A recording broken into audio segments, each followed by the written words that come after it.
literalmente para que eu entendesse algo espiritual.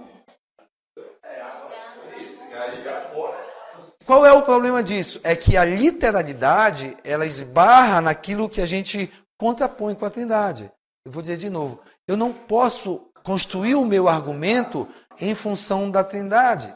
Eu tenho que construir o meu argumento em função da revelação de Deus. E não em função da Trindade. Senão, do contrário, eu vou criar argumentos que não existem. O que Estevão viu, algo que ele identifica está na Trindade. Senão, do contrário, eu vou criar argumentos que não existem. O que Estevão viu, algo que ele identificou como sendo Deus e Jesus a essa direita. O que isso significa? Que o Senhor está num lugar de honra, ou seja, assim como ele disse, assenta-te à minha direita, até que ponha os teus inimigos por escabelo dos teus pés. Aonde isso vai acontecer? Bem aqui. Então, até que isso aconteça, ele está à direita, até que os inimigos, ou seja, a morte, seja colocado como escabelo dos pés.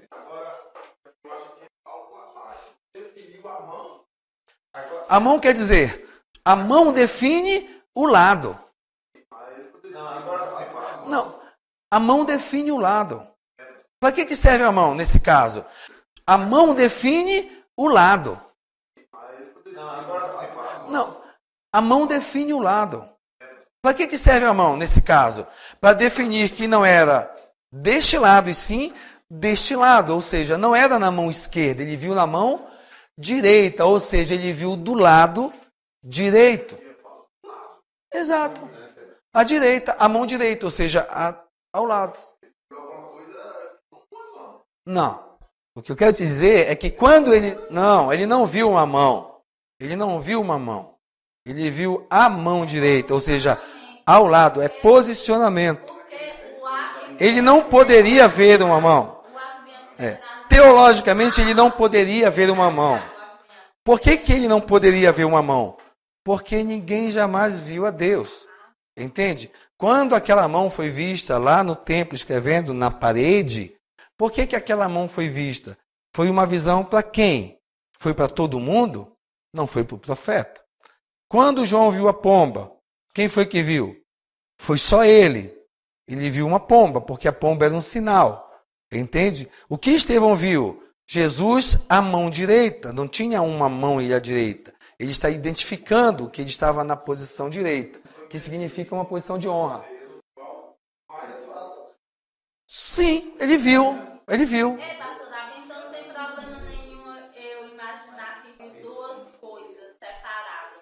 Não, ele viu. Ele mesmo falou que viu. Só tem problema se eu achar que o que ele viu é eterno. Mas se eu achar que vai acabar um dia, não tem problema eu acreditar que foi. Não, ele viu algo que ele identificou como Deus, então.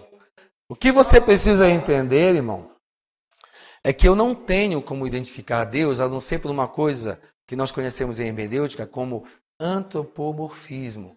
O que é antropomorfismo? É atribuir coisas de um ser a algo que não é um ser. A mão de Deus, os olhos de Deus, a boca de Deus e assim por diante, entende? Então, a linguagem antropomórfica na Bíblia é para que nós entendamos aquilo que é espiritual. É basicamente isso. Isso é hermenêutica. Perfeito? Então, Estevão viu isso, amém? Até aqui, nós vamos um pouco mais adiante, mas vai parar em Estevão muito tempo e não tem tanto tempo Estevão assim. Ok? Aí vai, alguém vê a hora aí que eu tô. Deixei meu relógio ali.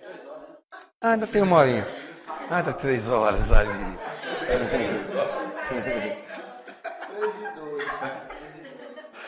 Tá bom. Então nós estávamos aqui falando que o ministério de filho tem um começo.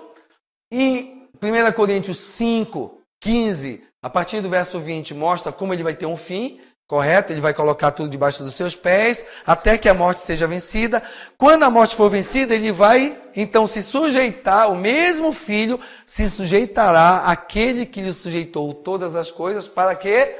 Para que Deus seja tudo em todos. Ou seja, o ministério do filho termina aqui em Apocalipse 20, no finalzinho de Apocalipse 20, quando a morte é lançada no lago do fogo. E a partir daqui, então, a função de filho, ela não existe mais. Por quê? Porque a função de filho que foi colocada... Exato.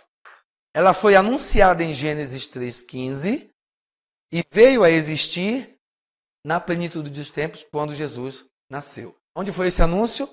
Gênesis 15. O filho da mulher pisará e essa lhe ferirá o calcanhar. Aqui anunciou, aqui se cumpriu. E o plano da redenção veio. Ok até aqui? E a gente falou que ia falar sobre o batismo um pouquinho, só para mostrar essa questão do tempo. Que é aquela questão do é salvo, não é salvo e tudo mais. Minha preocupação agora, bem simples, porque eu estou fazendo picotes por causa do tempo. Você entende a questão da argumentação? Você entende que existem momentos que a gente precisa confrontar nossa argumentação e que a argumentação ela precisa necessariamente considerar que a revelação da divindade ela tem um tempo para acontecer? Ela não acontece fora do tempo? Quando ele citou aquele versículo lá que o vem sentado à direita do poder, isso acontece aqui. Eu não posso usar isso aqui. Eu não posso usar isso aqui. Eu tenho que usar isso aqui, aqui. Do contrário, eu vou fazer apologia. Eu vou trazer isso para cá para justificar algo que eu penso que seja verdade. E eu não posso fazer isso. A mesma coisa acontece com o batismo. Aliás, isso é o que mais acontece com o batismo. Nós trazemos o batismo para cá e levamos o daqui para lá. E aí a confusão acontece. Então, eu vou te fazer uma pergunta para a gente começar a entender isso aqui. Por que o ladrão na cruz, ele foi salvo? Sim.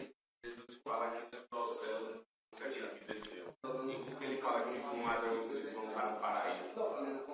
Aqui no ladrão? Ele fala que vai estar no paraíso. Vamos ver isso?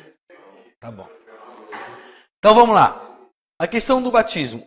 Como é que ela acontece aqui? Então uma pergunta para a gente ilustrar o batismo bem interessante aqui, para a gente começar a conversar sobre ele. Por que o ladrão na cruz, ele foi ao paraíso? Olha, lembre bem, não é o ladrão da cruz. A cruz continuou no lugar, ele não roubou a cruz. É o ladrão na cruz, tá? Não é o ladrão da cruz. O ladrão da cruz não tinha, tá? É o ladrão na cruz, ok? Ninguém roubou a cruz. Então, assim, por que o ladrão na cruz ele foi ao paraíso? Isso é interessante, porque ele vai nos mostrar duas etapas daquilo que Cristo veio fazer e mais, vai nos responder uma pergunta interessante, principalmente feita por aqueles que combatem o batismo em nome de Jesus. Mas a pessoa não precisa do batismo em nome de Jesus para ser salvo, porque o ladrão da cruz não foi salvo, ele não foi batizado. Correto ou não? Muita gente fala sobre isso. Eu acho isso muito interessante, porque o cara tem que ser muito bobão para poder fazer uma pergunta dessa, né? Ok? Olha, Jesus iniciou seu ministério, ele nasceu aqui, mais ou menos aqui ele iniciou seu ministério, tá? Iniciou seu ministério e ele teve aproximadamente 3 anos. Juntamente com ele, uma outra pessoa iniciou o ministério. Quem foi? João Batista. Ok? João Batista começou a batizar para o arrependimento, dizendo que o povo cresce, o que nele após dia de... Ok. O batismo de João Batista, ele veio mais ou menos até aqui. Ok? Veio até aqui. João Batista. Antes. O arrebatamento está aqui, ó. O arrebatamento está aqui. Ele veio até um pouco antes. Não sei o quanto antes, mas ele veio antes do arrebatamento. Estou certo ou não? Estranho, né? Você está olhando com orar. Esse pastor está falando heresia aí, né? Vamos lá. Está falando heresia. Ok. Jesus morreu, foi sepultado, ressuscitou. Ao ressuscitar, ele deixou uma ordem para os apóstolos. Qual foi? Ide. Ok? Então, o ide do Senhor, ele aconteceu exatamente no mesmo dia em que ele subiu. Foi ou não? A última aparição de Jesus antes da sua subida, ele deixou esse mandamento. Onde está o id do Senhor Jesus Cristo? Dá referência aí. Onde é que está o id? Mateus 28 e 19. Aonde mais? Marcos 16, 15 e 16. Aonde mais? Lucas 24, 44 a 47. Aonde mais? João 20, 21 a 23. Aonde mais? Atos 1, de 4 a 8.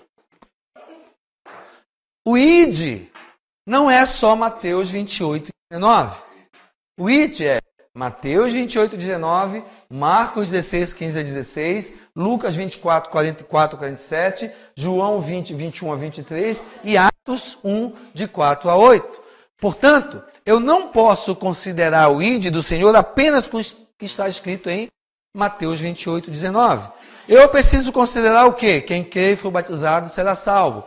Eu preciso considerar o quê? Que em seu nome se pregasse o arrependimento para a remissão de pecados em todas as nações, começando por Jerusalém. Eu preciso considerar o quê? A quem perdoardes será perdoado, a quem retiverdes será retidos os pecados. E eu preciso considerar o quê? Sede testemunhas. Ou seja, o ide, ele é um conjunto de informações. E não somente isso aqui. Com isso, por que o Trinitário pega isso aqui? Por causa do Pai, do Filho e do Espírito Santo. Só. E ele não fala disso aqui, porque ele não é doido de te dar essa informação. Correto? Aí, como nós argumentamos em cima da Trindade, a gente esquece que isso aqui completa isso aqui.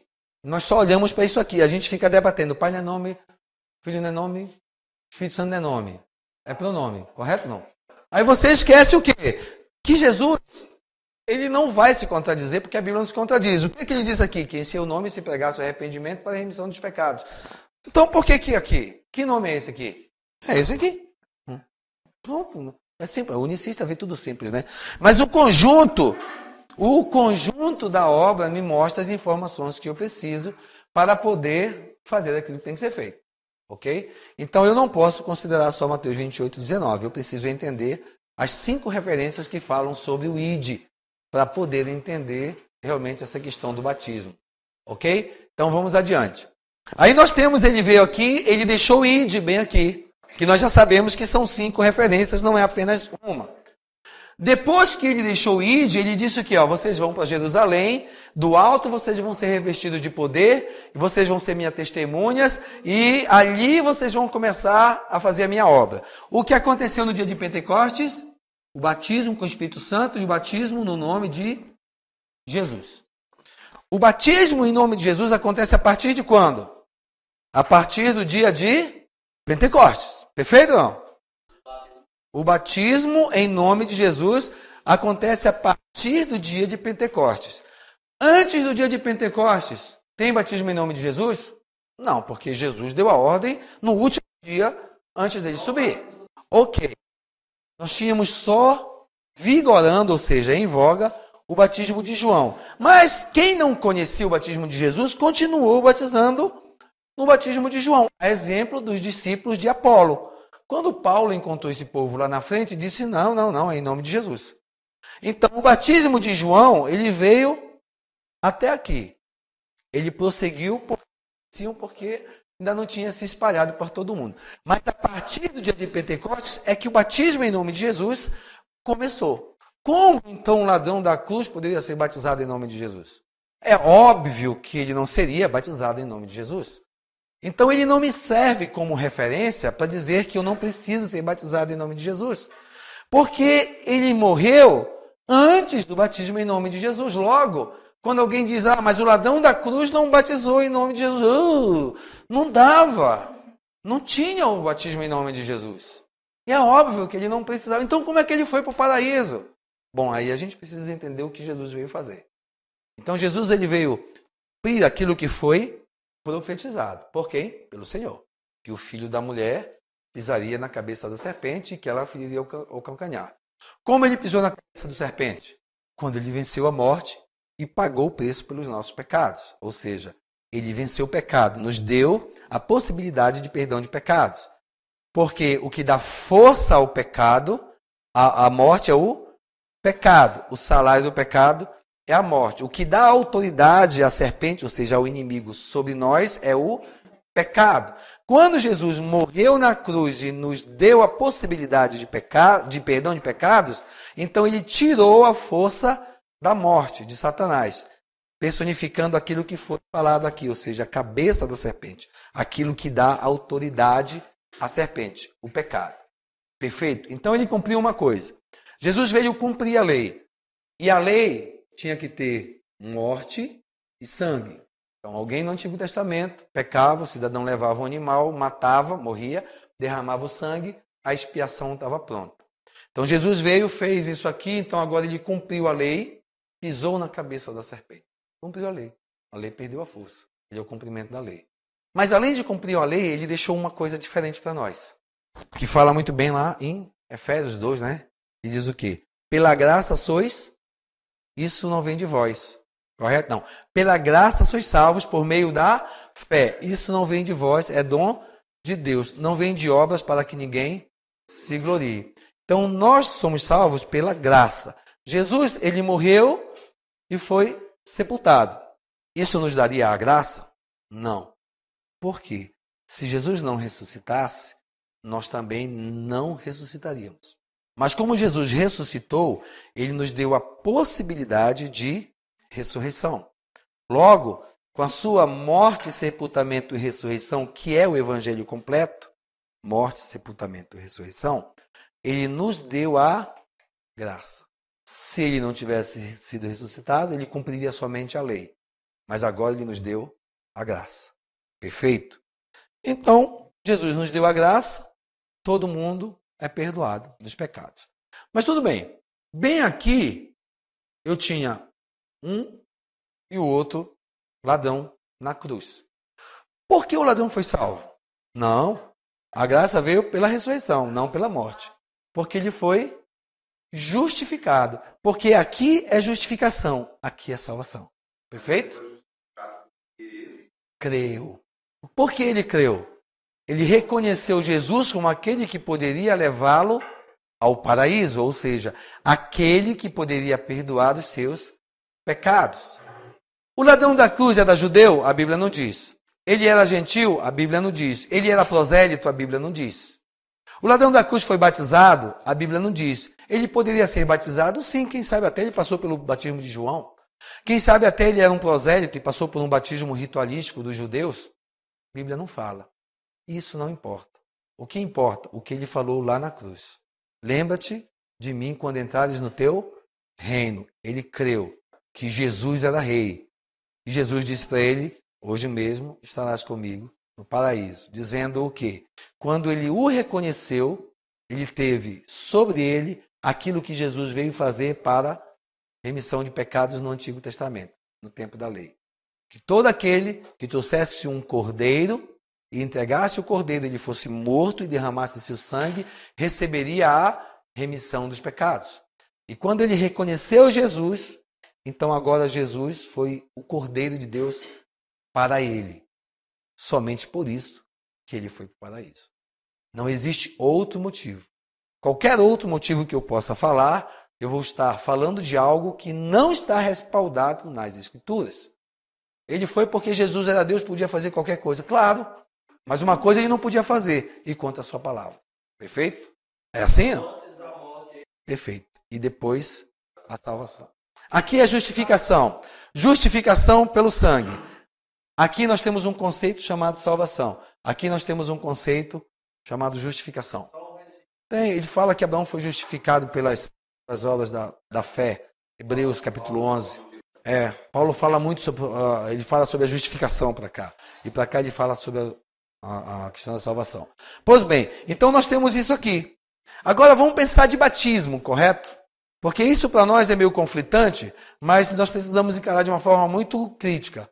Qual é essa? O batismo em nome de Jesus, ele acontece bem aqui, somente a partir daqui. Ponto. Acabou-se. Nada do que vem para cá tem a ver com o batismo em nome de Jesus. Por quê? Porque houve uma profecia e uma promessa para esse tempo aqui. A promessa de Joel, que se cumpriu aqui. O que Jesus falou, que se cumpriu aqui. Da descida do Espírito Santo. Ok? Quando Jesus disse assim, olha, vocês vão para Jerusalém, está aqui, né? Atos 1:8. Vocês vão para Jerusalém, até que do alto vocês sejam revestidos de poder. E vocês vão ser as minhas testemunhas. Correto? Tanto em Jerusalém, Judeia, Samaria e confins da terra. Note bem. Interessante.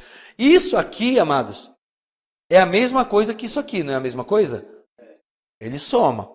O que foi que ele disse aqui? Ide, fazei discípulo, batizando-as em nome do Pai, do Filho e do Espírito Santo.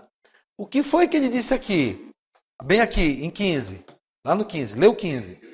Não, no 15 fala um pouquinho antes. 15. Não, lá não. Não, ali ele chama de últimos dias. Não, esse conceito é só ali. Oi? Ide por todo mundo, pregar o evangelho a toda criatura. É a mesma coisa que ele disse aqui? É. E o que mais ele completou?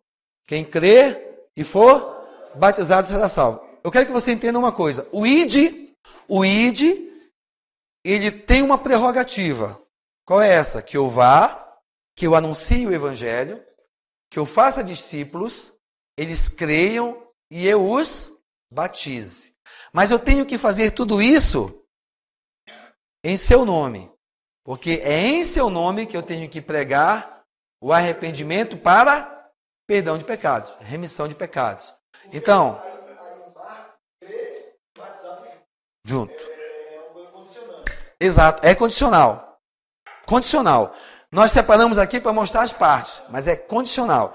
Então agora, o ídolo do Senhor eu preciso ir, mas antes disso, os apóstolos foram orientados a ser cheios do Espírito Santo, a ser batizados com o Espírito Santo, ou seja, a ter autoridade espiritual.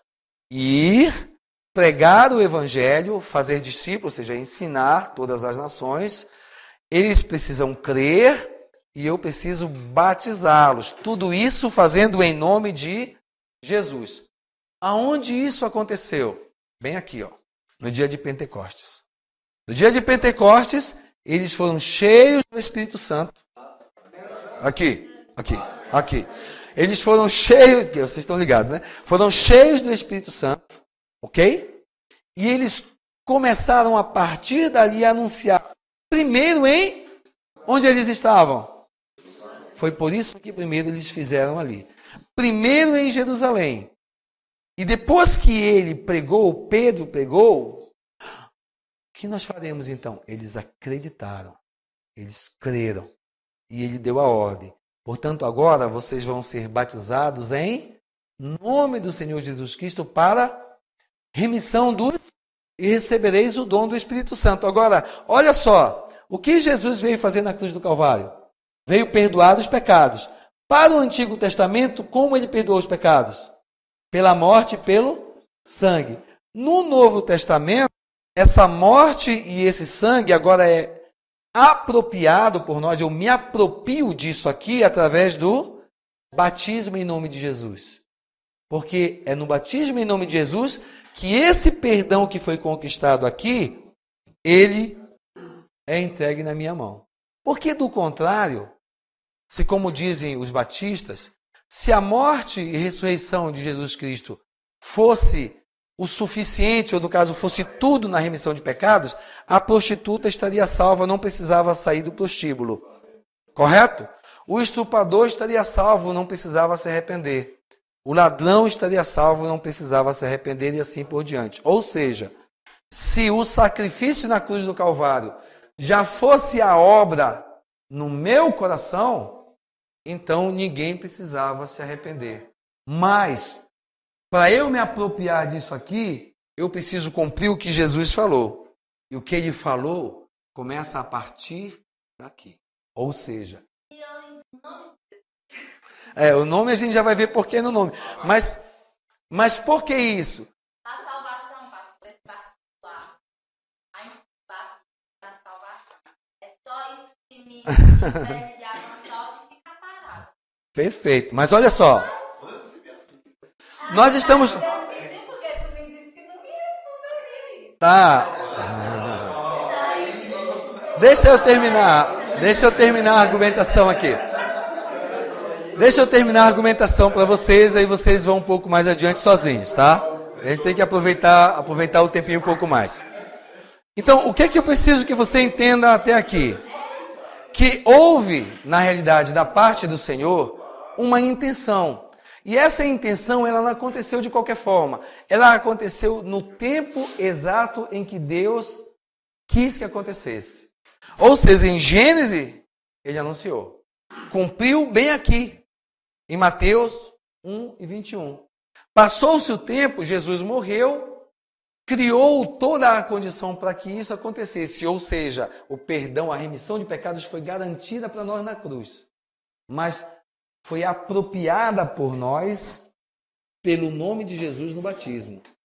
Então, se por acaso o batismo em nome de Jesus não fosse para a salvação, então a prostituta, o ladrão, enfim, todos estariam já perdoados. Mas eles não estão. Por que eles não estão? Porque Jesus disse que precisa crer e ser batizado. Jesus disse que isso deveria ser pregado no seu nome. Jesus disse que nós deveríamos ser revestidos de poder e ser essas testemunhas. Jesus falou sobre isso. E isso tudo que Jesus falou começou a acontecer a partir do dia de Pentecostes. Perfeito? A apropriação daquilo que ele garantiu na cruz aconteceu no dia de Pentecostes, onde o selo, o batismo com o Espírito Santo aconteceu, que foi a promessa de Joel que aconteceu aqui. Ou seja, o batismo no nome de Jesus é condicionante para a salvação. Perfeito, é o que diz a Escritura. Se não for assim... Perfeito. Agora nós vamos fazer aquelas brincadeiras normais, né? Ditas. Minha mãe não é crente, meu pai não é crente, meu tio não é crente, meu amigo não é crente, mas eu acho que eles temem muito a Deus, são tementes a Deus, e o Senhor vai ter misericórdia deles. Já teve. Bem aqui. E a consciência? Porque a graça veio para todos. A graça veio para todos, mas nem todos se apropriaram da graça. Quem se apropriou da graça? Esquecer batismo. Porque não tem outra forma de apropriação. Eu posso dizer isso? Categoricamente? Eu digo é no rádio, na televisão, eu falo normalmente. Eu não tenho medo. Sim. Mas, ó, um pecador, irmãos, eu já falo com ele daqui a pouquinho. Já. Olha, irmãos, presta atenção no que é escritural, tá? Você pode dizer assim, ó, eu não posso chegar com uma pessoa que não é batizada e dizer, olha, tu vai para o inferno. Eu não tenho essa autoridade. A autoridade que eu tenho está aqui, ó. Irmão, a Bíblia diz que para você ser perdoado, você precisa ser batizado em nome de Jesus. Quer dizer que você está dizendo que eu vou para o inferno? Não, não sou eu que estou dizendo. Eu estou dizendo que o perdão de pecados é só em nome de Jesus através do batismo. Então eu vou para o inferno se eu não batizar, vai segundo a Bíblia. Ah, mas Deus é bom. Deus já foi bom. E é bom. Bem aqui. Mesmo que todos aqueles conceitos lá de fé, de crer, de arrependimento, de novidade de vida, que tem aquela santidade, podem se tornar o batismo. Perfeito. Por que isso? O batismo, vamos ver. O crer, ele perdoa pecados? Não. O crer é uma prerrogativa para o arrependimento. O arrependimento perdoa pecados? Também não. Nenhum momento da Bíblia fala sobre isso. Ok? Vou pular o batismo. O batismo com o Espírito Santo perdoa pecados? Não é bíblico. O viver em novidade de vida perdoa pecados? Não é bíblico. O que é bíblico para perdão de pecados? Batismo em nome de Jesus. Então, pela palavra de Deus, eu não tenho como falar que a pessoa é boazinha, fofinha, cheirosinha e ela vai para o céu porque Deus vai ter misericórdia. Se isso fosse verdade, eu não precisaria da Bíblia. E muito menos pregar a unicidade. Então, por isso, amados, que quando a gente fala de unicidade ser um conceito radical de monoteísmo, eu parto do pressuposto de que o único Deus verdadeiro se revelou em Jesus Cristo e nos deixou a possibilidade de redenção. Como isso acontece? Como eu reconheço Jesus como Deus? Pelos milagres? Não, eu posso fazer milagre, você pode, ele disse que eu posso, ou não disse? Foi, ele disse que eu posso. Os magos de Faraó fizeram maravilhas? Fizeram, muitas maravilhas. Então o que credenciava Jesus como Deus não era o que ele fazia, era o quê? O nome que está acima de todo nome. Era isso que o credenciava. Agora, por que o nome veio? Por que o Senhor ele guardou o seu nome para um tempo futuro? Por que ele não revelou no Antigo Testamento, mas revelou no Novo? Por quê? Primeiro, o Cristo foi identificado como ele, através do nome. E o nome de Jesus é o que nos possibilita a redenção. Por quê? Por causa do batismo. Porque o nome que ele deixou para revelar para nós nesse tempo, porque era esse tempo que precisava do nome, não nesse, porque nesse já tinha sido determinado que era a morte e o sangue, mas para esse nome, para esse momento agora, eu precisaria do nome. E agora o nome foi deixado por esse Deus único para revelar-se em Jesus. Por isso João diz: mas a todos quanto receberam, deu-lhes o poder de serem feitos filhos de Deus. Acabou ali? Não. Há uma condição. Qual é a condição? Aos que creem no seu nome. Existe uma condição de filiação, a crença no nome. Então, o nome de Jesus é o elo que nos liga à unicidade, ao conhecimento pleno da unicidade de Deus. O Deus Todo-Poderoso se fez carne em Jesus e nós o conhecemos como Deus a partir do nome. E este mesmo nome que nos dá poder e autoridade nos concede a possibilidade de perdão para a salvação. Por isso o batismo em nome de Jesus é tão importante. Por isso Jesus, quando falou sobre o Ide, apontou para o nome no batismo. Por isso aqui se cumpriu aqui através do nome. A Bíblia diz assim: em nenhum outro a salvação, porque também debaixo do céu nenhum nome há dado entre os homens pelo qual sejamos salvos. Atos 4:12. Você conhece perfeitamente. Que nome é esse? É Jesus. Qual o nome que salva? É Jesus. Batismo salva? Salva. Marcos 16:16. Quem crer e for? Bom, é o batismo que salva? Ou é o nome que salva? Ou é o batismo no nome? Eu posso colocar Pedro, 1 Pedro 3:21, como afirmação de que o batismo realmente é salvação. Sim. Quando ele usa o termo batismo, como ser como Noé. Sim, ele fala... Isso aí é uma afirmação de que seu batismo não é salvação. Salvo. Essa situação ela acontece 2 vezes na Bíblia. Primeiro o batismo de Noé e anteriormente o batismo de Moisés. Essa afirmação diz o quê? Que o batismo no passado ele é uma figura que agora vos salva. Ele diz assim, que como uma verdadeira figura agora vos salva. Batismo, não do despojamento da imundície da carne, ou seja, não só um banho, mas a indagação de uma boa consciência para com Deus pela ressurreição de Jesus Cristo. Ou seja, nos mostra que isso vem por causa da ressurreição. Porque se parasse aqui, não, mas por causa da ressurreição. Então ele diz que aquilo que personificou o batismo no passado, hoje como o batismo é salvífico. É isso que ele fala. Perfeito.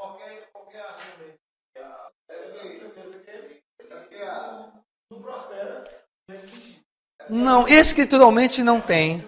A grande confusão da nossa fé hoje é em cima da novidade de vida. Da nova vida, assim, espero que o senhor entenda o que eu vou falar. O grande problema de nós analisarmos o batismo em nome de Jesus e ser como prova de salvação é a novidade de vida, que engloba um bom funcionamento como cristão, uma santificação. Nesse quesito aí, as pessoas se seguram para afirmar que o batismo tão unicamente não... Não, unicamente não. Não, está entendendo. Perfeito. Eu imagino que o senhor entendeu. Perfeito. Então, o nosso problema, eu vou usar um termo que eu uso em outros lugares que eu faço seminário. O seminário eu faço em 24 horas, aqui a gente está usando só 2 horas e pouquinho. Tá? É o que a gente chama de evangelho romântico. Um romantismo evangélico. Tá. Vamos lá. O evangelho romântico, ou seja...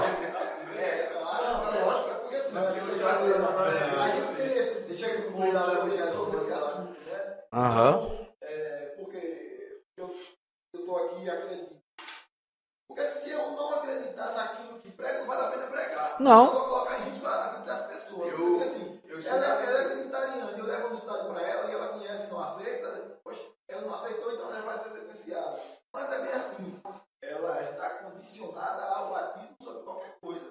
Então, a vida dela está marcada naquilo que você falou lá atrás. Está aqui. É um conjunto. Você viu que eu não usei nenhum versículo. Eu usei algum versículo de batismo anunciado Atos 2:38? Não. Por quê? Porque o que fundamenta o batismo não são os versículos de citação de batismo. É o plano de salvação e de revelação de Deus. Isso fundamenta o batismo. Tanto é que eu fui no nome para fundamentar o batismo. E eu não fiquei citando o versículo, eu fiz aquela brincadeira no início. Correto? Eu usei Atos 2,38 porque é o ponto de referência. Fora isso, não. Então eu não preciso nem usar nenhum versículo de batismo para poder falar da importância da função do batismo. Perfeito?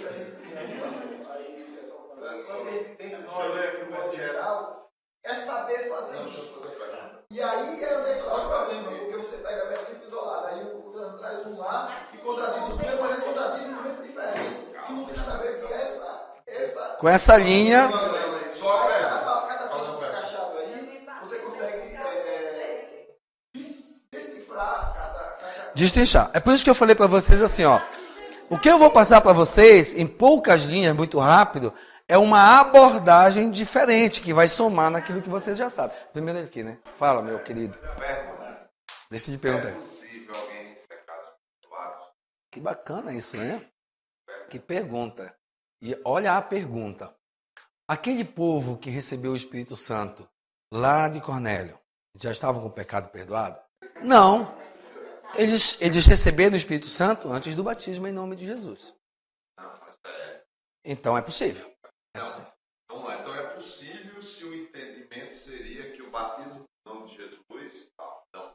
Então é possível os católicos estar recebendo o Espírito Santo na igreja católica. É possível. Sim, sim. A gente precisa entender uma coisa.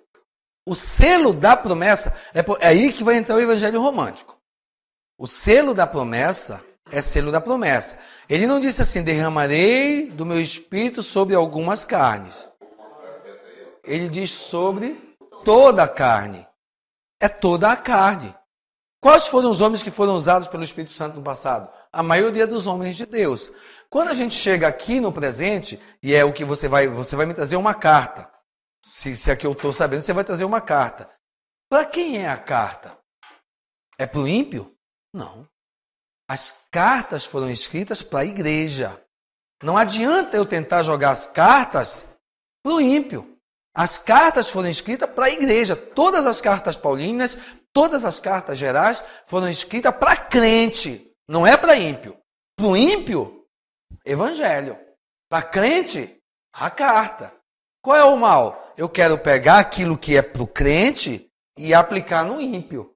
Eu não posso fazer isso. Porque quando ele fala nas cartas, ele fala para crente. Por isso ele diz, se nós confessarmos os nossos pecados, ele é fiel e justo para perdoar os nossos pecados e purificar de toda injustiça. É para o ímpio que ele está falando isso? É para crente, que já passou pela experiência da graça. Perfeito? Então as cartas são para crente, não é para ímpio. Eu não posso aplicar para o ímpio coisas que são para o crente que já teve a experiência da graça. Amém? Se eu fizer isso, eu vou ter um grande problema, que eu vou usar 2 pesos e 2 medidas, ok? Então agora você pode ler as cartas e procura aplicar isso para ímpio. Vai dizer, pode tudo. Porque se o ímpio recebe isso, então pode tudo. Mas não é para ímpio. As cartas são para crente. Então o Espírito Santo pode ser derramado sobre alguém acaso. Quando ele foi derramado pela primeira vez? Todos já estavam perdoados? Não. Não, mas pode, né? Está escrito? É o que está escrito? Não, só para pegar a grande. Eu quero que você me dê a tua conclusão. Eu estou tentando só assimilar e aplicar isso na nossa realidade de pregação de evangelho. Perfeito, pode. Por exemplo, Jesus Pode. falou, Pode. o Espírito da verdade. Vos guiará em toda a verdade. Essa aqui, o Espírito da verdade, que o mundo não pode receber. Porque não crê e... Não. Sim, lê. Meu rapaz, porque eu tenho dificuldade de acreditar que os católicos recebem o Espírito Santo. Mas é o que está. Lê aí, vai lá. Até a descida, só essa pergunta, na descida, foi antes de Atos 2,38, né? Sim. Mas Atos 2,38, Pelão, O Espírito Santo. batizado, né? Depois é que a gente recebe, né? Não, antes eles tinham recebido. Mas a gente pode receber perdão antes do batismo? Não, o batismo é pelo perdão. A fundamentação que vai permitir as outras interpretações. Perfeito. Jesus chegou para ele e disse assim: teus pecados que são perdoados. Ele podia fazer. Mas ela não veio. Em nenhum outro momento, por exemplo, Jesus disse: se alguém fez, vai lá e ore, e se tiver cometido algum pecado, serão perdoados.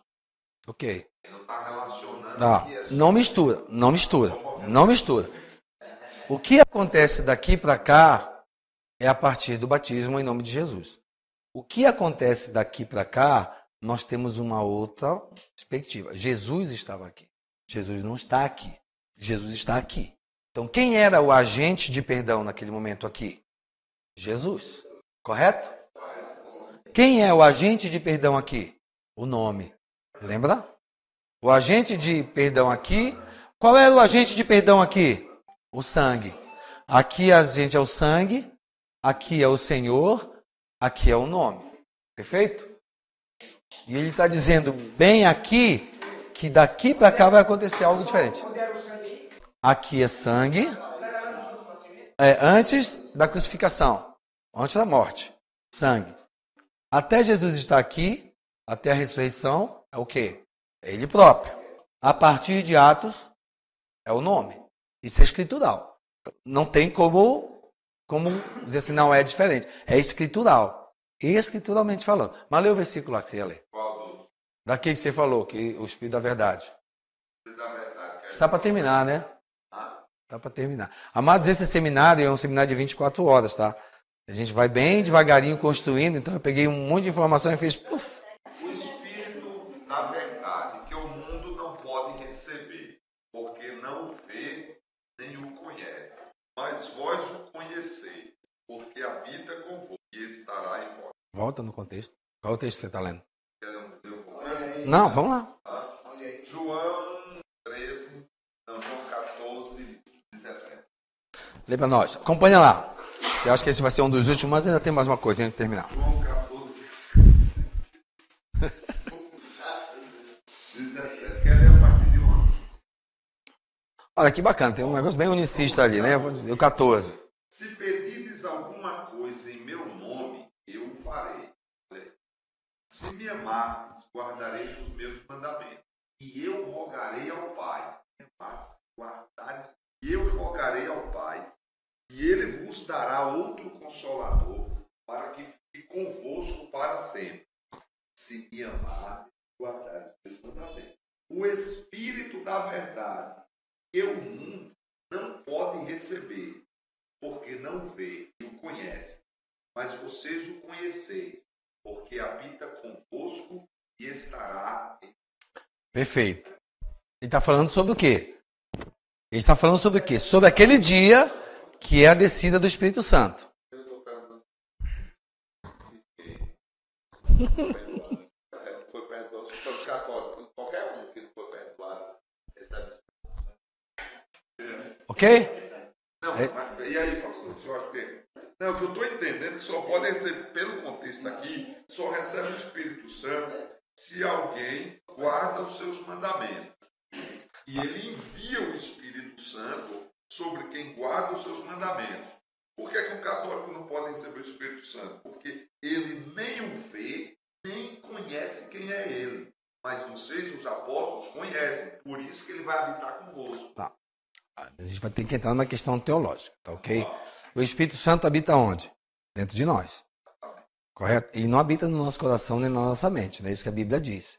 Ele habita onde? No nosso corpo. No nosso corpo. É isso que a Bíblia diz. O habita, quando ele fala coração e entendimento, ele fala no nosso corpo, que não pertence a nós. Aí a gente entra para um conceito. Qual é o pecado que mais aborrece a Deus?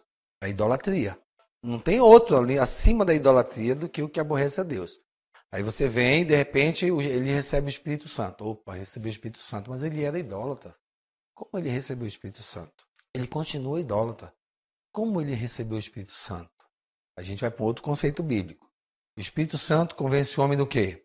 Da justiça, do pecado e do juízo. Então, óbvio, se eu tenho o Espírito Santo, eu sou convencido do quê? Da justiça de Deus, do pecado e do juízo de Deus. Amém? Tudo bem até aí? Tá. Antes de eu prosseguir nessa linhagem, eu quero te fazer uma pergunta. Você conhece algum pastor que adulterou? Você conhece algum pastor que ainda quando era pastor adulterava? Diga que sim, porque é verdade, né? Sim. Por um acaso ele falava em línguas dentro da igreja? Peraí, então deixa eu entender direito. Ele não tinha o Espírito Santo, ele na realidade tinha o Espírito do diabo. Não? Não, né? Não. Então deixa eu ver. Quando nós falamos da questão do Espírito Santo, do selo da promessa, nós falamos de alguém que foi selado. E esse selo me garante algo com relação a Deus. Ou seja, na história de relacionamento de Deus com os homens, eu tenho um ponto que chama selo do Espírito. Eu não vou adiante por causa do tempo, mas o selo do Espírito, ele nos dá a possibilidade de redenção. Ninguém pode ter o corpo ressurreto a não ser com o selo do Espírito. Isso é bíblico. Bíblico. A Bíblia diz que o que garante a ressurreição do nosso corpo é o Espírito Santo que habita em nós. É o que a Bíblia diz. Não vou alongar, só para você procurar depois na Bíblia. Então, quando nós recebemos o selo da promessa, nós somos selados. Isso não quer dizer que nós vamos andar na presença de Deus. É o batismo com o Espírito Santo, lá a promessa de Joel. Jesus falou que era batismo lá em Atos 1 e 4. Então, o que acontece? Alguém que tem o Espírito Santo pode pecar?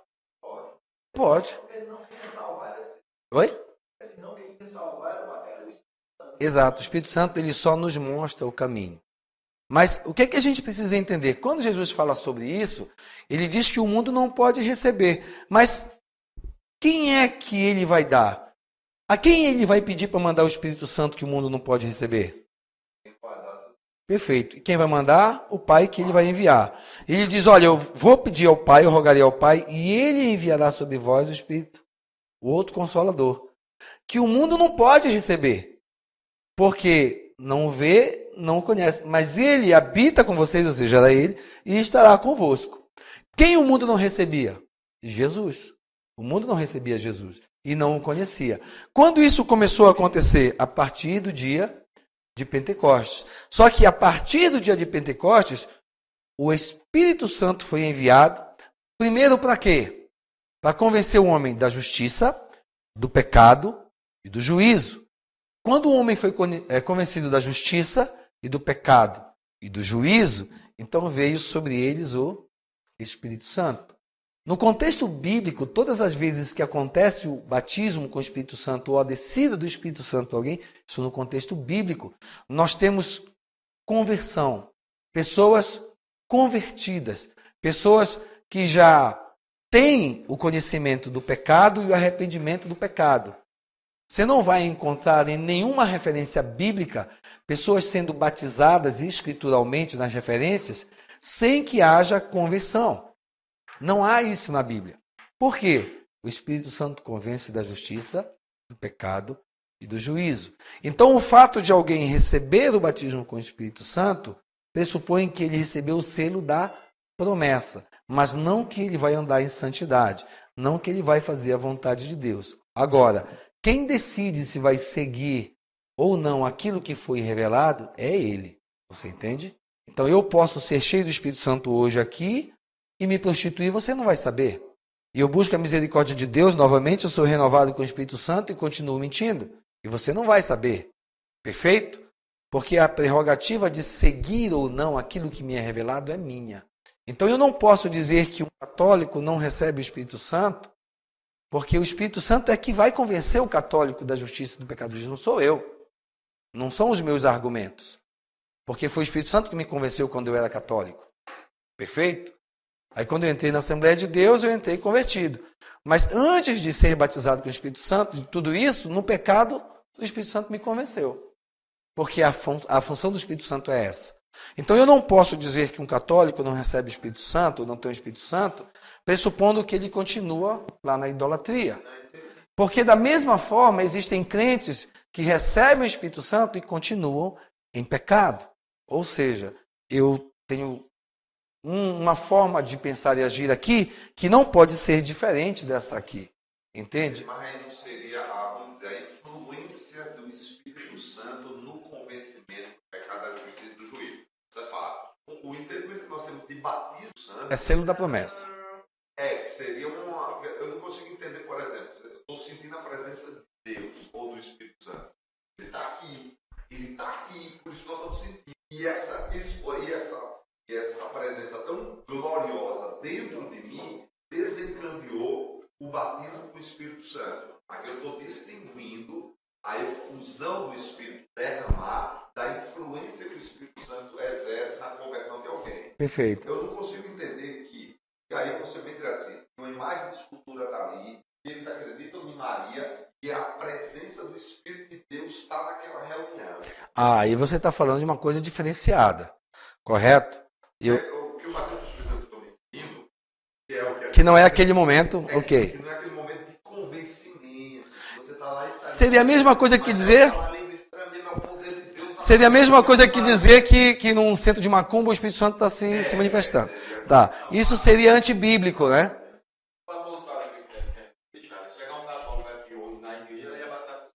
Pode ser. E ele vai ser convencido. Mas ele vai aceitar ou não? Agora não. Agora não há, porque isso é antibíblico. Isso não... A Bíblia diz que ele não tem parte. Que parte tem Deus com o demônio? Ele não tem. Isso realmente não tem. Aí com relação a isso não existe essa possibilidade. Você ia falar alguma coisa, amado? Me perdoa. É o mesmo versículo? É o outro para fechar? É exatamente esse aí. Então a ideia é justamente essa. Não. Pastor, eles querem que eu nesse Tá bom. É por causa da hora, né? Seria bom ir mais. Olha só o conceito. Eu vou ler o versículo e daí a aplicação é que talvez a gente tenha discordância de como aplicar. Por quê? Se nós somos categóricos e só é salvo quem é batizado no nome de Jesus, travou. Você não permite que haja outros tipos de salvação fora disso. Eu não estou me referindo ao trinitário, eu não estou referindo ao católico, estou falando de qualquer outra possibilidade. Você gravou que não pode. Sim. Agora vamos para Romanos. Romanos capítulo 2, o apóstolo Paulo vai dizer, tem que querer ler. Lê? Deixa eu acompanhar, qual que você está indo? Versículo 1. Vocês gostam? Não, mas eu vou deixar bem claro, isso aqui eu não estou me referindo à minha mãe, não estou referindo a eu estou me referindo ao conceito amplo. Porque se você trava assim, dois. Acabou com qualquer outra forma. É o que a universidade prega. Porque se você fizer assim, você acaba batendo. Vai lá. Qualquer outra possibilidade. Qualquer outra, vamos lá. Portanto, vamos lá, acompanhando, 2. Vamos lá, Portanto, pode ler. É inexcusável quando julgas, ó homem, quem quer que seja, porque te condenas a ti mesmo naquilo em que julgas a outro. Pois tu que julgas, faz o mesmo. E bem sabemos que o juízo de Deus é segundo a verdade, sobre os que tais coisas fazem. Amém? Eu já li esse texto. E bem sabemos que o juízo de Deus é segundo a verdade, sobre os que tais coisas cometem. E tu, ó homem, que julgas o que fazem tais coisas, cuidas que fazendo a sua escapará ao juízo de Deus? Ou despreza tu as riquezas da benignidade e paciência e longanimidade, ignorando a benignidade de Deus, que leva ao arrependimento, mas segundo a tua dureza e o teu coração entesouras ira para ti no dia da ira e da manifestação do juízo de Deus, o qual recompensará cada um segundo as suas obras, a saber, a vida eterna, ao que com perseverança em fazer o bem procuram glória e honra e incorrupção, mas indignação e ira aos que são contenciosos, desobedientes à verdade e obedientes à iniquidade. Tribulação e angústia sobre toda a alma do homem que faz o mal, primeiramente do judeu, também do grego. Glória, porém, honra e paz a qualquer que faz o bem, primeiramente ao judeu, também ao grego. Porque para com Deus não há acepção de pessoa. Porque todos os que sem lei pecaram, sem lei também perecerão. Todos os que sob a lei pecaram, pela lei serão julgados. Porque os que ouvem a lei não são justos, mas os que praticam a lei, 14. Toda atenção.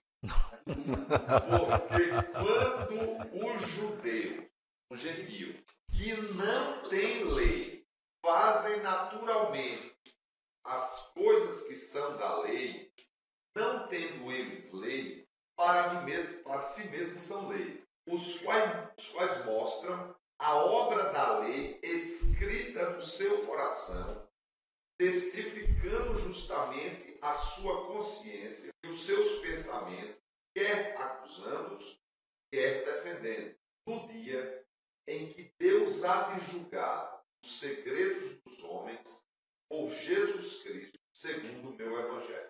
Beleza. Qual foi a primeira palavra que você leu aí? Primeira palavra?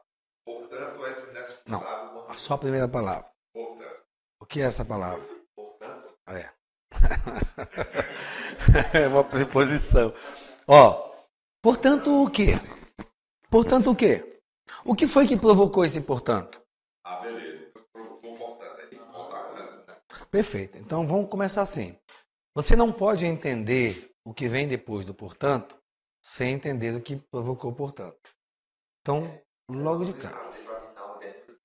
É bom, né? Então, logo de cara, ele não está falando sobre batismo. Ele está falando sobre obras da carne. Ele está falando sobre tudo aquilo que os homens fariam e faziam de coisas ruins. Ele diz assim, ó, vou tocar em miúdos. Não julga. Se você faz a mesma coisa, não julga. Perfeito? Você está julgando o outro porque o outro fala e faz coisas ruins? Olha para você antes de fazer isso. Porque se você consente, você também é culpado. E a partir disso, ele começa a dar exemplos sobre a lei. Dizendo o quê? Que não é aquele que diz que cumpre, mas aquele que cumpre que é judeu. E ele faz essa abordagem até o final desse trecho que você leu. A abordagem é toda essa. Ele diz, a misericórdia do Senhor é sobre aqueles que fazem e não sobre aqueles que falam que fazem. Essa abordagem não é com relação ao batismo, mas é com relação às obras que aqueles homens estavam fazendo. Que, inclusive, antes desse, portanto, todo o capítulo 1 do livro de Romanos é que provoca o capítulo 2 do livro de Romanos, que não fala nada a respeito do batismo para a salvação, e sim sobre as obras que aqueles homens estavam fazendo, que incluía o homossexualismo. Aliás, que era principalmente o homossexualismo. E a partir do homossexualismo, toda uma lista de coisas que eles estavam querendo julgar, e Paulo disse, não julga, porque quem julga é Deus, não é você que vai julgar agora. Ele não estava falando de julgamento eterno, mas de um julgamento temporal, naquele momento. Dizendo que aquele julgamento temporal não significava nada se eu não vivesse aquilo que eu falava. E que naquele dia, lá na frente, o Senhor, faria o julgamento daquilo que foi feito. Não por causa do batismo, mas por causa daquilo que estava sendo feito. O foco disso não era a salvação e não era o batismo.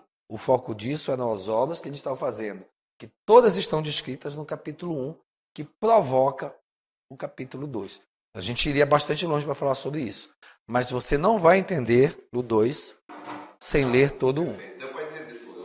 Vamos só direto ao ponto. O ponto é o seguinte. Porque quando os gentios que não têm lei fazem naturalmente as coisas que são da lei, não tendo eles lei, para si mesmos são lei. O que é que ele está dizendo com isso aí? Ele está usando o exemplo que um judeu não é judeu, isso é um conceito que ele fala lá na frente, depois o livro de Hebreus fala isso, que o judeu não é judeu porque ele se diz judeu, mas ele é judeu porque ele cumpre a lei. E ele diz, olha, os gentios que não são da lei, eles fazem as obras da lei, ou seja, eles já fazem as coisas certas, mesmo não tendo lei para mandar. Então, para ele mesmo são lei, ou seja, ele julga o que é certo e faz o que é certo. É o que ele está dizendo. Então, o que acontece? Eu posso estar julgando o que é certo e não estar fazendo o que é certo. O outro pode estar julgando o que é certo e fazendo o que é certo. Para ele não há diferença. Por isso que ele diz, não julga. A ideia dele é assim, não julga. Faz, porque você não tem poder para julgar. porque você não sabe se vai fazer ou não, ou você está fazendo a mesma coisa.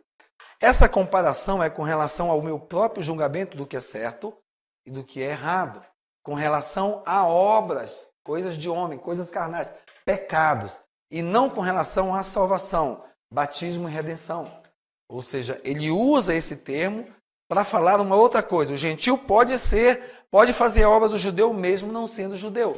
E quando ele fala a lei mesmo, a lei judaica, porque ele está usando o exemplo da lei judaica, porque estava falando para a igreja que era formada pelos judeus, que era a igreja de Roma.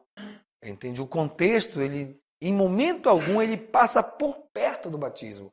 Muito pelo contrário, ele passa totalmente distante do batismo, porque ele pressupõe que esses crentes para quem ele escreve aí já passaram pela... Mas a ideia do texto não é nenhuma correlação com o batismo. A ideia do texto é do julgamento. É uma correlação de julgamento de Deus, usando leis que estavam naturalmente no coração dos gentios para aquele grande dia. Eu sei, mas qual é a ideia de vocês? É que eu não posso julgar se a pessoa vai para o inferno ou não. Essa é a ideia, correto? Mas eu não posso julgar ainda... Não, mas de uma forma geral, a ideia que se tem é essa. Mas eu não posso realmente julgar que uma prostituta vai para o inferno. Eu posso dizer assim, se você continuar na prostituição até que Jesus volte ou você morra, você vai para o inferno. Ah, mas eu não vou me batizar, não quero. Então, mas se você não vai batizar, você vai para o inferno, porque não tem perdão de pecados. Entende? Eu não julgo o outro pelo que ele faz, mas eu julgo pelo que a palavra de Deus diz. A palavra de Deus diz que o perdão, a remissão vem através do batismo em nome de Jesus. Então eu não estou julgando o ato dela. Estou julgando que ela fez certo ou errado. O que eu estou dizendo é que ela não foi batizada. E se ela não foi batizada, escrituralmente, ela não tem perdão. E a menos que eu esteja enganado, alguém que continua no pecado não vai para o céu. Perfeito? Mas o que o texto está dizendo é que eu não posso julgar a outra pessoa se eu sou suscetível de fazer a mesma coisa. Eu não posso julgar, só quem tem esse direito é Deus. É isso que todo esse contexto do capítulo 1, que respalda o capítulo 2, quer dizer. Então ele não fala de um julgamento acerca do que é escritural. O que é escritural é escritural. Onde é que tem um batismo? O perdão de pecados é no batismo? É. Então não tem outro caminho. Não tem como. A Bíblia não mostra outro caminho. Não tem, simplesmente não tem. Então eu não tenho como dizer que uma pessoa vai para o céu sem ser perdoada dos seus pecados através do batismo. O contrário é verdadeiro. Se não tiver perdão de pecados, vai para onde? Vai para o purgatório? Não existe nenhuma outra forma de salvação. A partir de Pentecostes, não. No nome de Jesus. É. Então, A partir... Não. Não, beleza, eu estou entendendo. Eu sei que vai ser parecendo uma opinião, eu só acho difícil, no Brasil, só vai para o céu, é muito difícil compreender isso, que representa 2% da população, talvez, e que tudo aquilo que foi realizado, toda a obra do Espírito Santo, de mudança, de tal, não valeu. E eu não estou abrindo aquilo, eu não estou desmerecendo a mensagem, embora nós conversamos, mas não tem coragem de dar uma prega. Beleza. Eu não estou desmerecendo. Estou dizendo que Deus há de julgar cada um dentro das oportunidades que cada um teve. E, por exemplo, sabe por que o cara não vai para o céu? Porque o pastor dele não sabia que era em nome de Jesus e ele não foi batizado em nome de Jesus. Porque ele não vai para o céu. Então, tudo que aconteceu foi em vão. Porque ele não teve alguém que conhecesse o nome de Jesus, e aí somos nós, que estamos aqui e não estamos fazendo nada porque está no sítio tão famoso, e eles vão para o inferno por causa de nós. Eles vão para o inferno por causa de nós. Com certeza. Seja, E o sangue deles está aqui. Deus vai botar nós no inferno, no céu, e vai botar eles no inferno, porque nós não fomos pregar para eles, e nós vamos e eles não vão. Então, é meio difícil assimilar isso. Não é comigo. Pois é, mas eu não tenho outra possibilidade bíblica. Pastor, Eu estou entendendo. Noé conseguiu unir as quatro. É difícil entender que Noé, ele sozinho conseguiu avisar para todo mundo. Não. Na realidade, ele nem conseguiu. Não é? A Bíblia diz que veio repentina perdição. Que Jesus foi lá e pregou. Gostei dessa. Pois é, então, na realidade, ele diz que eles foram pegos de surpresa. Noé pregou para quem estava ali. Pastor, deixa eu fazer uma pergunta. Eu não sei se isso é mais uma igreja local, dentro do pastor, mas, por exemplo, eu sou comunidade de uma igreja que prega trindade. Só que eu começo a ler a Bíblia, eu entendo que o batismo tem que ser no nome de Jesus. E eu não quero sair lá, eu chamo o pastor, Eu já batizei pessoas da Trindade que continuam na Trindade. Já batizei pastores que continuam fazendo um trabalho fora da Igreja Pentecostal Unida do Brasil. O que vai acontecer depois na vida de uma pessoa não me interessa. O que me interessa é o que a Bíblia diz. Arrependei-vos e seja batizado. Ele se arrependeu? Ele tem o direito bíblico de ser batizado. Eu não posso negar para ele o batismo. Eu não tenho autoridade bíblica. Mas, se nós olharmos para um versículo que nós não falamos aqui, João, capítulo 20, verso 21 a 23, principalmente no 23, ele diz: aquele a quem perdoardes os pecados serão perdoados. A quem rediverdes, João capítulo 20, verso 23. Aqueles a quem retiverdes serão retidos. Do que ele está falando? Do que ele está falando? Ele está falando do batismo. Por quê? Porque é o mesmo versículo de Mateus 28, 19, Marcos 16, 16, Lucas 24 e Atos 1. Como eu posso reter o perdão de pecados? Negando o batismo. Como eu posso perdoar os pecados? Oferecendo o batismo. É isso que o texto quer dizer. Entende? Então, eu não posso perdoar dizendo assim, eu te perdoo os teus pecados. Não posso fazer, a Bíblia não me dá esse direito. Ok? Mas o que eu posso fazer? Pela Bíblia eu posso oferecer o batismo ou reter o batismo. Quando eu nego o batismo, eu nego o perdão. Quando eu ofereço o batismo... Tá, o tempo foi curto, perdão, tá? Deus abençoe, vamos subir. Então vamos lá. Irmãos, então eu quero agradecer aos irmãos, que eu peço perdão que é muito rápido.